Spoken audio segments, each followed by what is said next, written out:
Hakuna mwingine wa kuweza kujilinganisha na wewe wala kulinganishwa na wewe. Sana majira haya Bwana, napenda kukushukuru. Tumekuabudu kwa sifa, kwa maombi, tumekuabudu hata kwa vipawa ulizotupa Bwana sadaka. Na sasa Bwana, tunataka kukuabudu kupitia kwa neno lako Bwana. Tunakualika na Roho Mtakatifu akaendelee kutuvuvilia, na Roho Mtakatifu akavuvie Bwana neno lako pumzi ya uhai. Napo neno lako lisikia Bwana likapate kuwa hai ndani ya maisha yetu. Tukakuzalia matunda ambayo yanastahili toba na mwisho tupate uzima wa milele. Pokea sifa na utukufu maana Roho Mtakatifu kwa mahali hapa kutuongoza. Tazama mimi ni chombo tu mikononi mwako, nitumie vile ulivyokusudia. Ili kwa mahusia yako na ujumbe wako wafikie watu wako vile ulivyokusudia. Tunasema ni asante Bwana, maana tunaamini utaenda kutuandalia meza ambayo umetupangia mchana wa leo. Na tutatoka tukisema hakika tumemwona baba yetu. Asante Mungu, endelea Bwana kujitukuza kupitia kwa neno lako na kwa Kristo Bwana wetu nimeomba na kuamini. Amen. Amen. Amen. Bwana Yesu asifiwe. Bwana Yesu asifiwe tena. Sijui niseme happy new year maana tujaonana na mtangenyi wengine mwaka huu. Bwana asifiwe. Ninaitwa Joyce Mwasio, kwa wale ambao hamnifahamu. Natokea yale maeneo ya St. Mary's Dengiamrangi, na kwa neema Mungu nilirida katika kanisa hilo. Tena napenda kikundi cha Mission and Evangelism. Bwana asifiwe. Nipendeza Mungu leo niwe mahali hapa kwa ajili ya kuhubiri neno lake. Na tena napenda kushukuru kamati ambayo walinipa nafasi hii nisimame kwa ajili ya neno. Napenda kumshukuru mchungaji kwa kukubali tutumie madhabahu haya ambao unayasimamia. Mungu akubariki pamoja na mama mchungaji. Napenda kutambua uwepo wake. Mungu awabariki. Bwana asifiwe. Na Wakristo wote kwa jumla, Mission and Evangelism, watoto wetu Chile Ministry nyote mbarikiwe. Youth kama na Mothers Union. Bwana asifiwe. Tumesomea somo lile la kitabu cha Waefeso mlango wa 4. Tunakumbuka ile somo la mwisho. Hapo ndo Bwana alinipa neno kwa kipindi hiki. Na kabla niende kwa neno, napenda kuwapa salamu za mume wangu anaitwa Peter Mwasio. Amewasalimia kwa jina la Bwana. Tuko wawili nyumbani. Mungu ametuelimisha, watoto wamekuwa, sasa tumerudi vile tulikuwa. Bwana asifiwe. Mara nyingine inafika kipindi kama hicho. Neema ikifika watoto wakikua, wakitoka, wengine wako shule, wengine wako kwao, wengine wako kazini. Sisi tunamshukuru Mungu. Kwa hivyo ni yeye niko naye nilipatia salamu nyingine wabebe. Bwana asifiwe. Tumesomewa kuanzia mstari wa kwanza mpaka 16 kuhusu mambo ya Yesu Kristo na vile alivyopeana vipawa. Na nilikuwa najiuliza kwa nini Mungu amenipa ile neno nilipokuwa nakuja huku, nilipokuwa naomba. Na theme yetu ya Mission and Evangelism ni Ephesians chapter 6. Ile inaongea mambo ya kuhusu tuvae silaha zile za kimungu. Tunaambiwa ni za kimungu. Si silaha tu hivi. Silaha tatu tunaambiwa zote za kimungu. Ndio inasema hivyo. Kuanzia mstari wa 10 wa Ephesians chapter 6 inasema kwamba hatimaye ndugu zangu muwe hodari katika Bwana. Bwana asifiwe.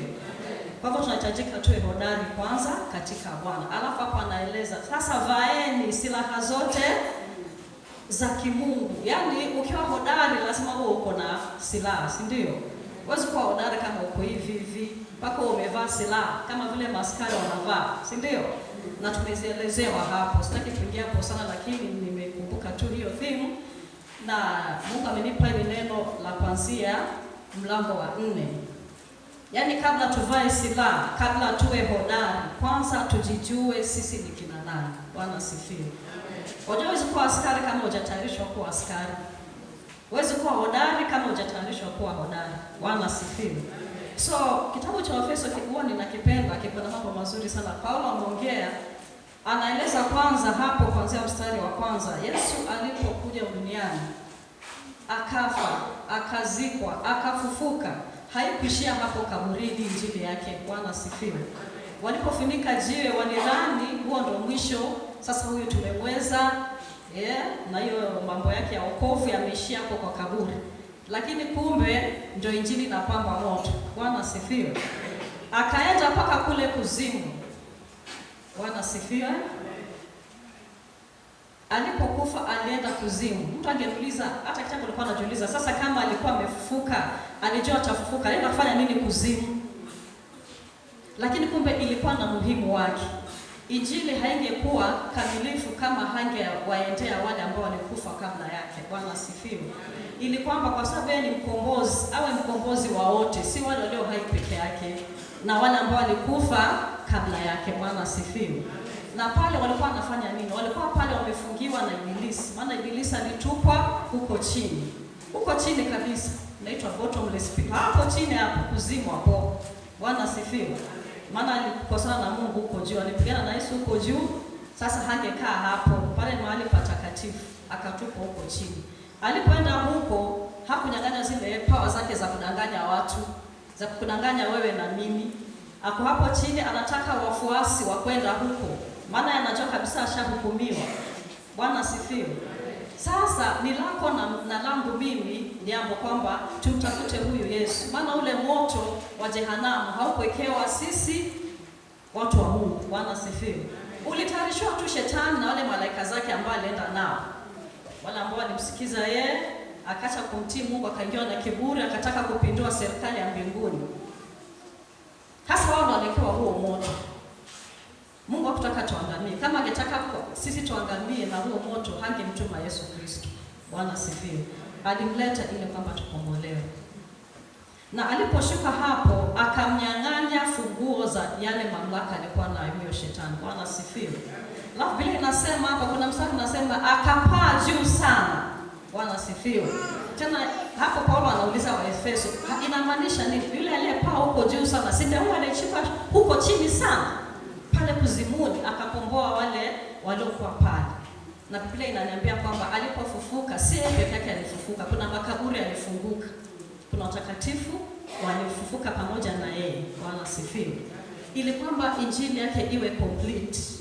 Wasiseme kwamba huyu Yesu na wale ambao alikuja kuokolewa akiwa hapa, akitembea nao hapa kina Petero na wale wote ambao walimwamini, lakini kule chini wakabaki hawajasikia injili. Akapeleka injili huko, akawapigania waliokuwa kimwamini, watangoja zawadi yao siku za mwisho kama wewe na mimi tutakapokesha. Bwana sifiwe. Sasa naambiwa alipaa juu sana huko mbinguni. Alipotoka huko chini sana, akapaa juu sana, akateka mateka.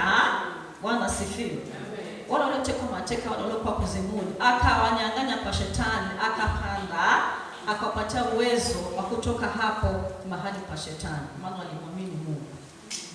Haikutosha, akaona sasa nimefufuka, ninaenda kwa Baba, hawa watu mtawaacha vipi? Maana pia yule mwovu bado yuko pale ndani, anangoja hukumu yake, anangoja siku ya mwisho. Ataendelea kuwatesa, ataendelea kuwadanganya ili waingie katika ufalme wake wa giza. Akapaa juu mbinguni, sawa tunaambiwa, akateka mateka, akachukua vipawa.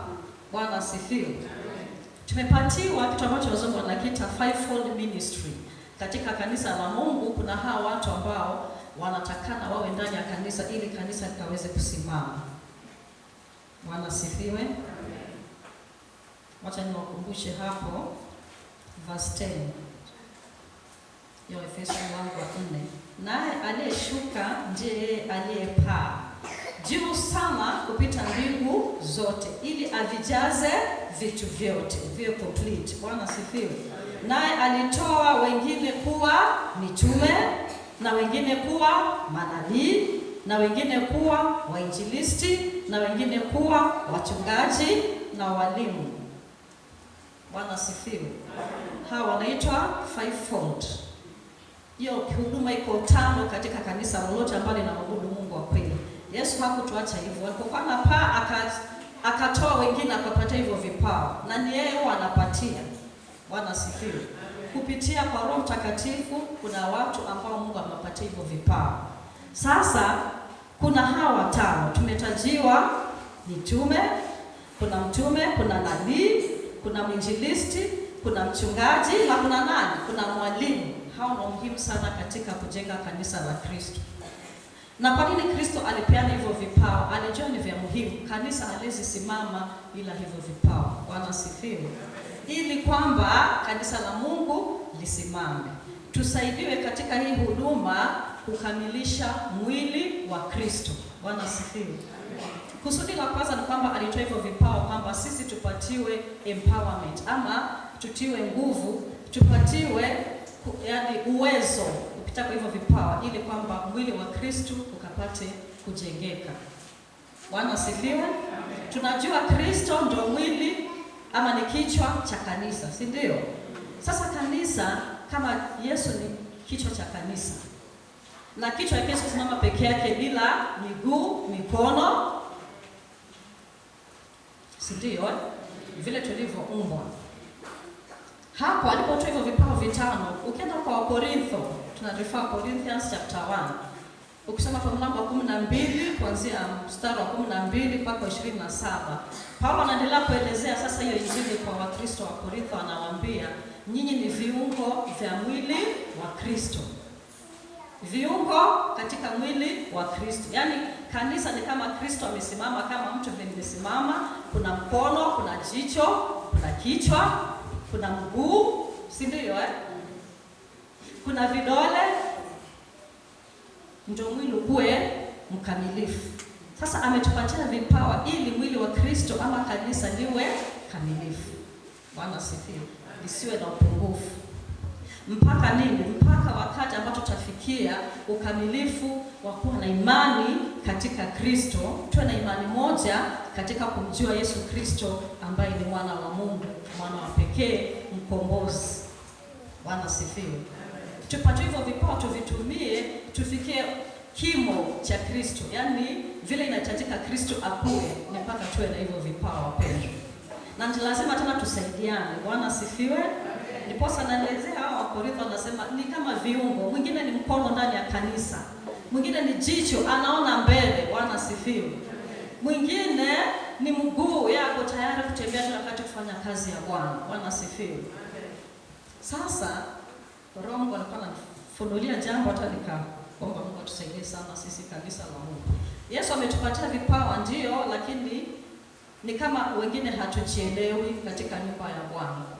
Ndio nikasema kwamba ni muhimu kujijua wewe mwenyewe kwanza ni nani katika nyumba ya Bwana. Maana sote hatuwezi kuwa mguu, hatuwezi sote kuwa mkono, hatuwezi kuwa sote macho. Kila mtu amepatiwa kiungo chake. Kila mtu amepatiwa kipawa chake. Mwinjilisti, nabii, mwalimu, mtume na nani, na mchungaji. Sasa ukijijua, naambiaga watu, ukishajijua hata utasumbuana na mtu. Ukishajua laini yako. Bwana asifiwe. Katika kanisa wengine wamedanganywa, wengine wamedanganyika kwa sababu hawajajijua wao ni kina nani. Ujijue katika mwili wa Kristo wewe ni nani. Nitatoa mfano tu rahisi tu. Mchungaji wetu, mchungaji pale alijijua yeye na Richard. Wao walijijua ndio kina nani. Ndio maana wakaenda huko, si ndio? Na sasa kama mnafurahi, tunatoa mchungaji Mary. Lakini alijijua ni nani. Kijana wangu pale Richard ni mwalimu by profession, si ndio?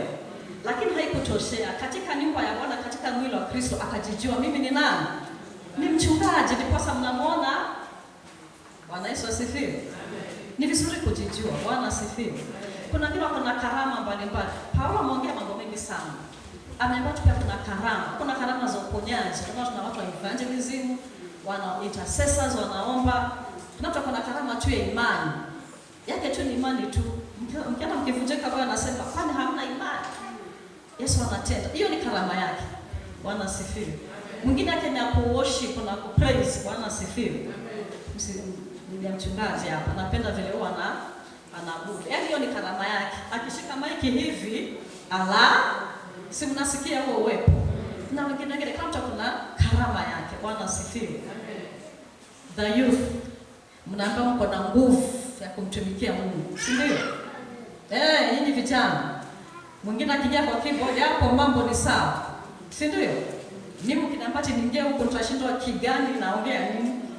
Si ndio hapo? Sijui sijui kiasi gani huko. Sasa mwenye ambaye amepatiwa karama, akikaa hapo tu hata anazafunga macho, akazifinya hivi akazibofu. Na mkasikia muziki mtamu tu. Ni karama yake. Kujijua. Kujijua ndani ya nyumba ya Bwana, karama yako ni gani? So ujumbe ni kwamba tujijue, umetiwa karama gani. Na usiseme kwamba sina.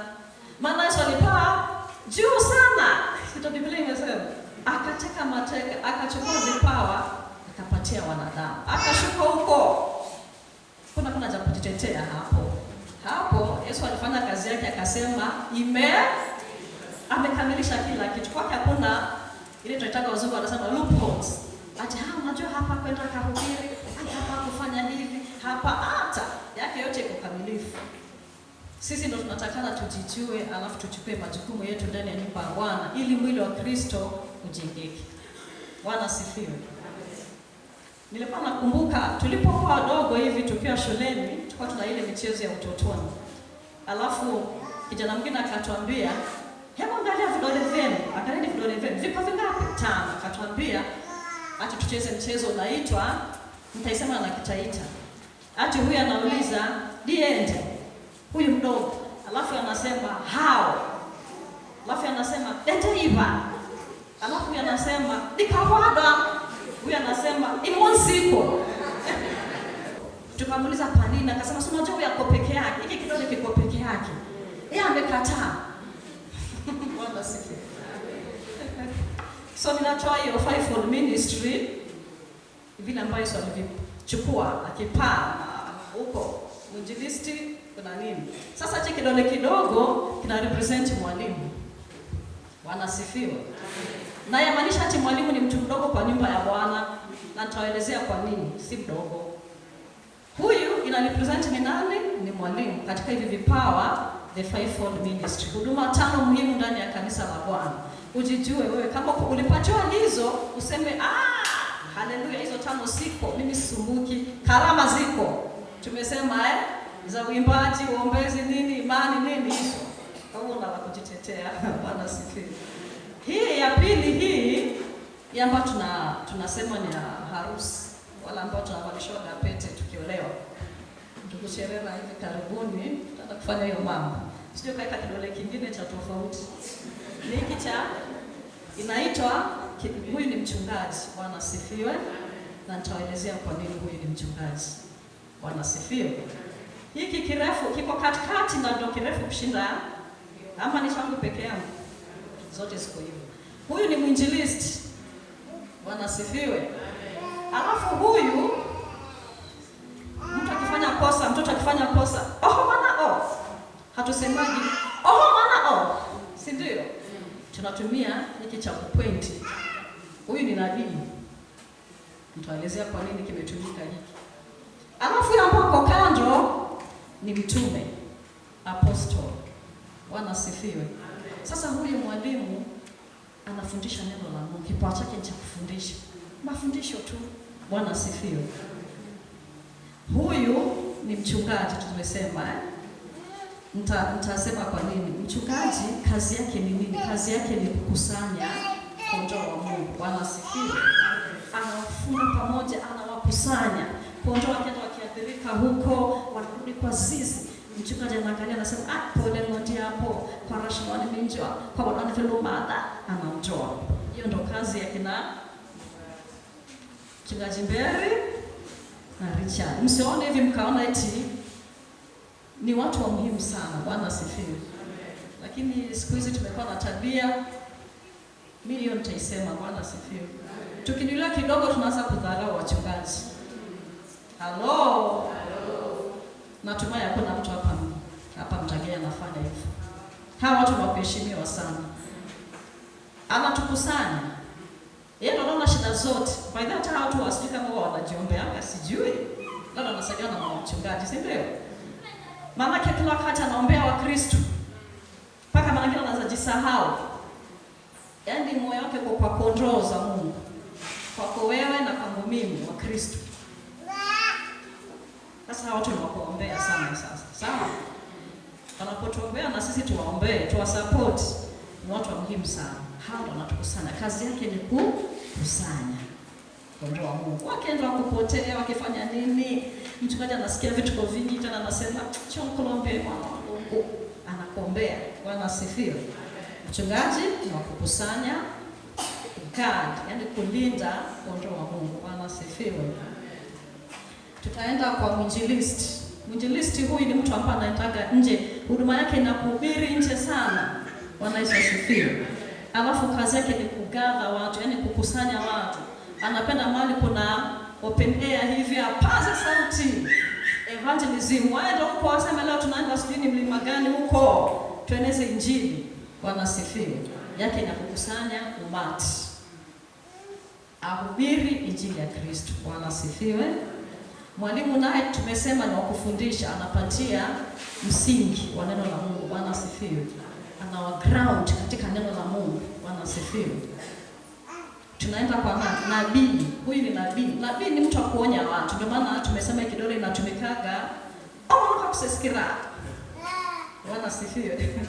Sasa nabii huwa anatumwa na Mungu kwa watu wake kuangalia yale ambayo mambo yanaenda vibaya. Na yale mazuri pia huwa anapatiwaga, si ndio? Lakini sana sana nabii anakuwa ni mtu anajua siri nyingi sana za watu. Na ndiposa huwa manabii hawapendi kirahisi. Maana ataongea mambo yako. Atasema Mungu aliniambia utubu. Na sasa utakosana na watu wengi kwa sababu umepatiwa kipawa kwa sababu ya kuquote makosa ya watu. Kusema kitabu cha Yeremia alipata shida sana, si ndio? Wale manabii walikuwa na tabiri. Wanashikwa wanawekwa jela na kings, wale wafalme wa Israeli. Wao kwa nini wanatabiri hivi? Kuna somo tumesomea hapa la Amos.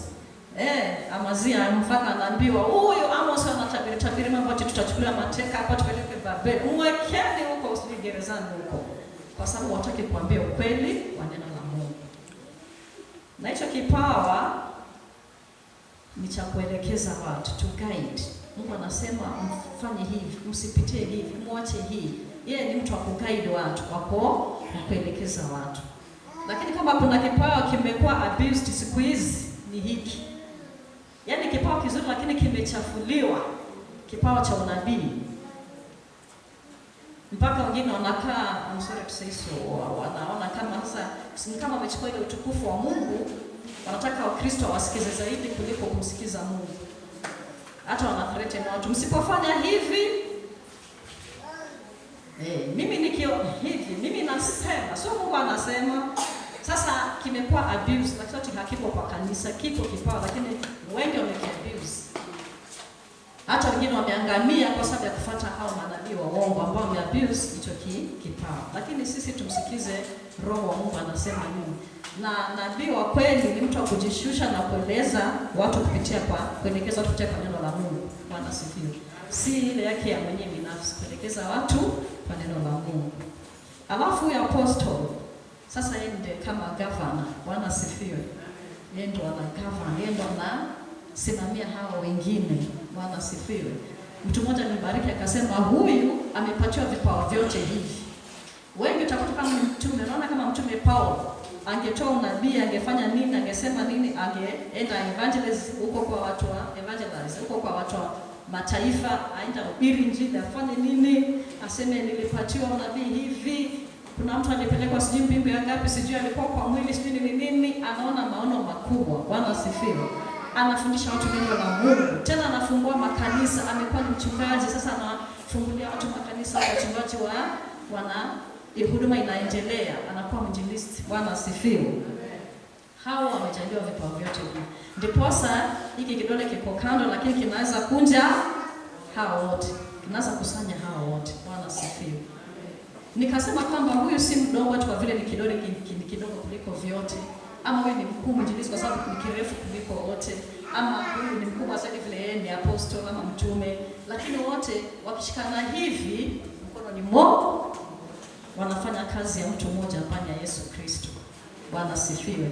So hiki kidole kikiathirika kane mwandaga chalachi mwere kudala hau achi mkangira chiende hao, lakini mwili wote mzima nasikia uchungu, si ndio? Kukakuwa sasa tuende kwa mguu sasa. Wewe labda ni kiungo muhimu kwa kanisa, wewe ni mguu wa kutembeza injili, wa kwenda kazi za Mungu. Kukakuwa mbihose, si mguu pekee utasikia uchungu, inakuja kote mpaka kwa moyo, kila kitu. Bwana asifiwe. Kukajiwan kudu horu. Kula radio. Kaluan kif. Sumbulani les. Yaani huu mwili ni mwili mmoja, sasa tunatakana tuwe mwili mmoja, tukue tufikie kwamba kimo cha Kristo, tujenge mwili wa Kristo, tukishikamana. Mguu usiseme mimi sina haja na wewe. Mimi najua kutembea, sina haja na wewe mkono. Sasa mguu unaweza tembea bila mwili. Kazi za mkono zinazofanya na mguu. Halo. Kichwa chetu ni Kristo. Bwana sifiwe. Christ is the head. Sasa yeye viungo vyote vimeunganishwa na Kristo.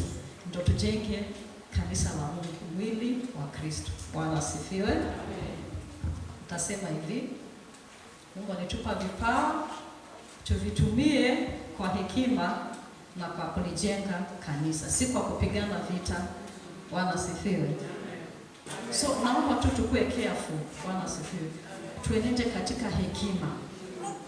Tusifate tu kila upepo. Bwana sifiwe. Huo mstari wa 16 unanifurahisha, unasema katika yeye mwili wote ukiungamanishwa na kushikanishwa kwa msaada wa kila kiungo kwa kadiri ya utendaji wa kila sehemu moja moja, hukuza mwili upate kujijenga katika upendo. Bwana sifiwe. Verse 14 nasema ili tusiwe tena watoto wachanga, tukitupwa huku na huku na kuchukuliwa na kila upepo wa elimu, kwa hila ya watu, kwa ujanja, tukizifuata njia za udanganyifu. Bwana sifiwe. Nitarudia hiyo tena, ili tusiwe tena watoto wachanga.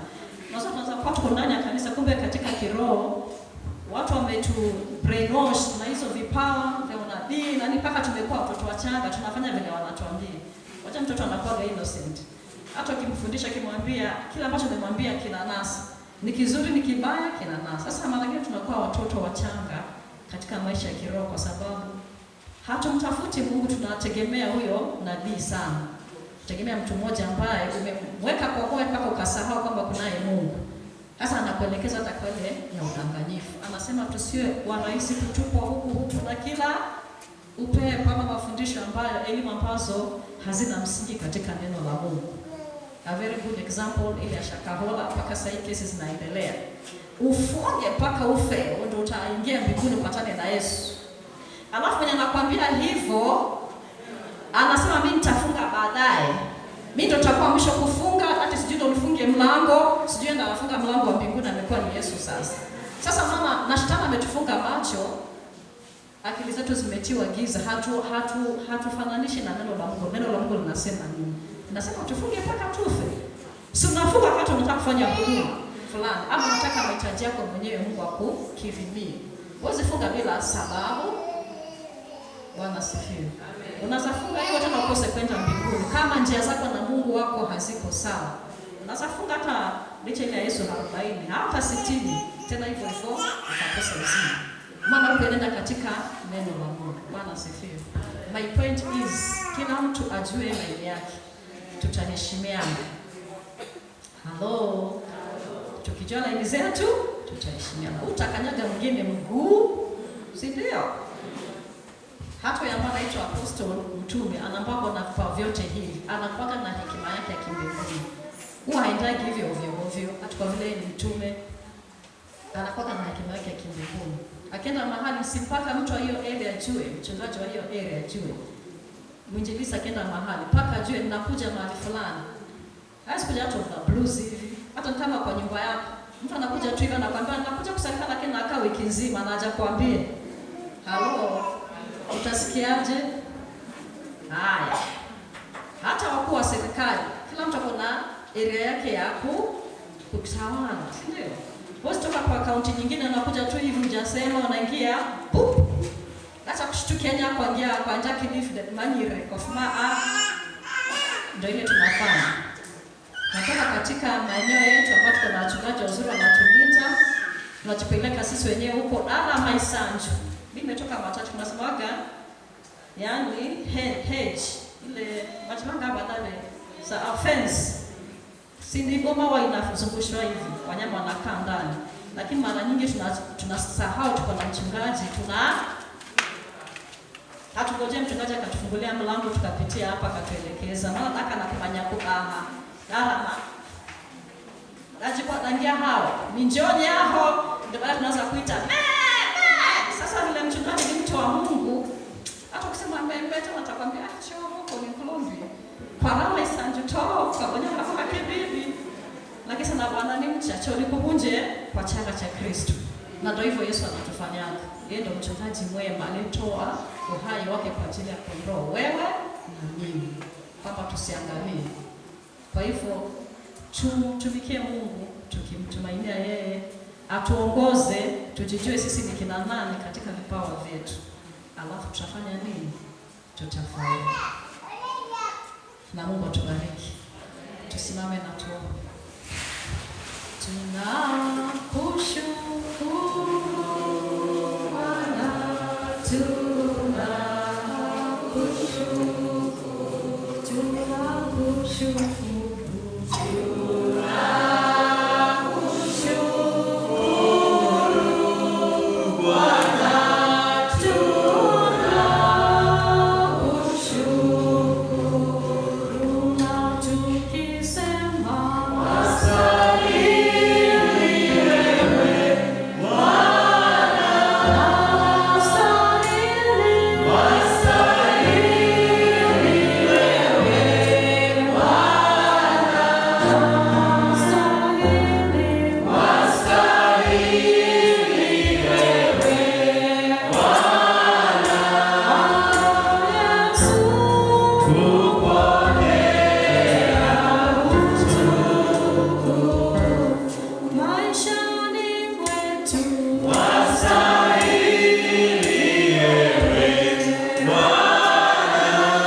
Unajua yale ambao wanapitia.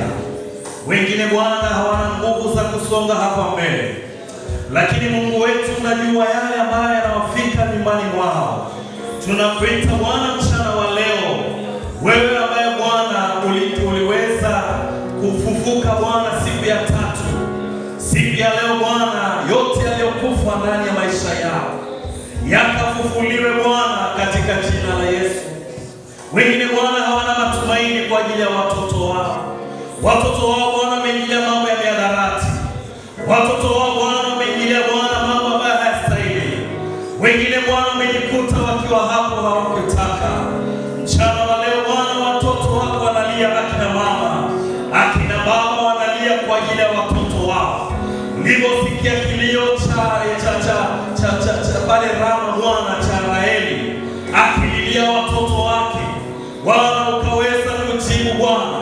Hata wakina baba walikuwa wanalia, Bwana Job alilia, Ayubu alilia kwa ajili ya yale yaliyofika. Kuna wanaume walioko hapa ndani wanalia Bwana kwa ajili ya watoto wao, wanalia Bwana kwa ajili ya familia zao. Bwana, maombi yao yakapata kibali mbele zako. Wengine wako hapa Bwana, watoto wao wamefungwa. Wengine wako hapa Bwana, watoto wao wamejikuta katika hali ya sintofahamu. Mchana wa leo tunakuita wewe Bwana, niliposikia vilio vya watoto wako, leo hii ukasikia vilio hivyo. Wengine Bwana wameteseka Bwana na magonjwa. Wengine wameteseka Bwana kwa sababu ya maneno ya kutupwa yakiwa angani yakawafikia. Mchana wa leo ukaingilie kati katika jina la Yesu. Wewe Bwana Mungu ishe milele, naijua haja za mioyo yetu, hakuna la siri lilosirika. Wengine Bwana mahali wanafanya biashara, wengine huja Bwana na kupanda vitu kutatiza biashara zao.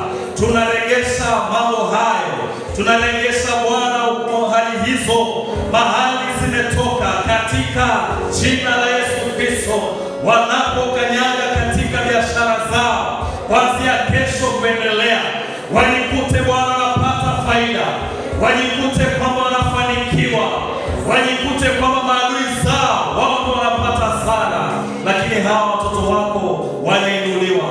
Tunakataa na watoto wetu, nakataa na washirika wetu ambao wanafungua biashara zao asubuhi, inafika jioni Bwana hawana chochote.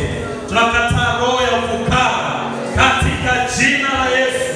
Kuanzia kesho ya Mfalme, kupitia maombi haya, wajihisi ya kwamba wao ni watu wa faida sana, wajihisi ya kwamba wanahesabu faida katika biashara hizo. Wengine Bwana mahali wanashindia, wengine hawana, wanaonea wivu, wengine Bwana wanataka kuwarushia magonjwa ya kansa ili ya kwamba wasionekane katika hizo biashara. Wamewekea Bwana vitu, wakiruka Bwana wakashikwe na vitu hivyo. Mchana wa leo tunakataa na maisha yao katika jina la Yesu. Miguu yao Bwana ikatakasike, wanapokanyaga mahali ambapo watu wameweka vitu vyao, Bwana kukayeyushwe katika jina la Yesu. Na Bwana nguvu hizo za giza zikarudie wenyewe mara 7 katika jina la Yesu. Bwana Yesu, jitukuze, ukajitolee utukufu kwa wanao. Waingiapo watokapo waitwe wabarikiwa. Watoto wetu wanaenda shuleni Bwana, wanavuka Bwana mitego mingi. Bwana tunategua mitego hiyo kinyume na maisha yao katika jina la Yesu. Wewe unatumia vifaa vimetengenezwa kwa mikono ya wanadamu, ili Bwana shetani anapoinuka kuleta ajali akapigwe Bwana katika jina la Yesu na radi ya kimbinguni. Mungu milele na kutawala. Tawala kila mmoja aliingia katika kanisa hilo na ufahamu. Bwana unajua mahitaji yao watoto wako. Uliposikia kilio cha wana wa Israeli, mchana wa leo sikia kilio cha kila mmoja ambaye aliingia hapa. Wengine wanatamani Bwana kuhalalisha ndoa zao, na shetani hafurahi Bwana jambo hilo. Wewe akafunga Bwana mambo ya fedha, lakini fedha na dhahabu ni mali yako. Bwana wanapoita watu wasimame na wao, Bwana Yesu fungua Bwana watu wako kutoka kaskazini, magharibi, kusini na hata mashariki, wakaweze kusimama na watu wako. Bwana watafutie destiny connectors katika maisha yao, katika mipangilio yao, katika jina la Yesu. Wakristo wetu hapo wengine Bwana wako na watoto wao Katara na kwingine mahali ambapo Bwana tumesikia kwamba kuna vita. Bwana mahali hapo kalinde watoto wetu Bwana, kupitia sadaka ambazo zinatolewa hapa na mama zao na baba zao na ukoo wao, zikafuatilia mahali walipo Bwana. Hata kama kuna vita mahali walipo, acha Bwana wakahifadhiwe na damu yako katika jina la Yesu. Pokea sifa, heshima na utukufu. Pokea maombi yetu Bwana, pokea kusali kwetu Bwana, katika jina la Mungu Baba na Mwana na Roho Mtakatifu tumeomba na hata kuamini. Patie Bwana sadaka ya makofi.